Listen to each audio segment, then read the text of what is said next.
The GWO half-year report for 2020 was sent to you in the briefing document last Tuesday and is due to be released this week to the public. I'm going to run through the main bits of the document. Our key metric across all data is the size of the GWO trained workforce. 85% of all courses completed are basic safety training modules. As you can see, the pandemic had a significant short-term impact on this number. Around 6,000 people dropped out of the refresher cycle during lockdown. GWO put various measures in place to mitigate this risk, which Jakob will explain in a moment. The theme of the half-year report was training in the pandemic, and we analysed training providers' activity on a regional level in the Americas, Europe and Africa, and Asia Pacific. The first observation is that the network continues to grow, and we now have 356 training providers in 42 countries. It's worth bearing in mind that 36 companies at the end of Q2 had not reopened since the lockdown began. We need more time to see what the long-term effects are there. In Europe, the market's very well established, and reductions in volume were felt more keenly across the large northern European countries, Denmark, the UK, the Netherlands, Belgium, and also Spain.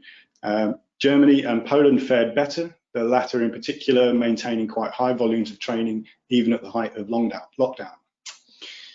In Asia Pacific, the presence of two large new centres in Taiwan propped up the region's numbers a little. With those two sites which operated at 100% capacity throughout the pandemic, Asia Pacific would probably have seen an overall fall in the number of courses completed.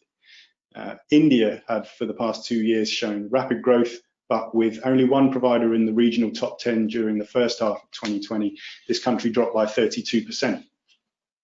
Chinese training providers increased overall despite the pandemic, thanks to increased volumes at 3 large sites owned by members, Vestas, Siemens Gamesa and Goldwind. The GWO China committees played a major role in establishing the standards there. In June 2020, the committee helped us to onboard new member CGN Wind Energy, itself with a large GWO training centre, and we look forward to bringing more like-minded companies into the membership with the help of our friends in Beijing.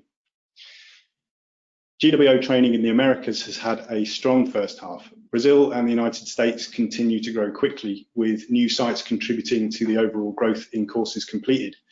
Numbers doubled in Brazil and rose over 50% in the US, while Mexico returned to growth following a dip at the end of 2019. North America's increase can in many ways be attributed to the work done locally by the GWO committee there, which is now led by Wes Witt from Siemens Gamesa, who took over from Brian Valenchik this summer.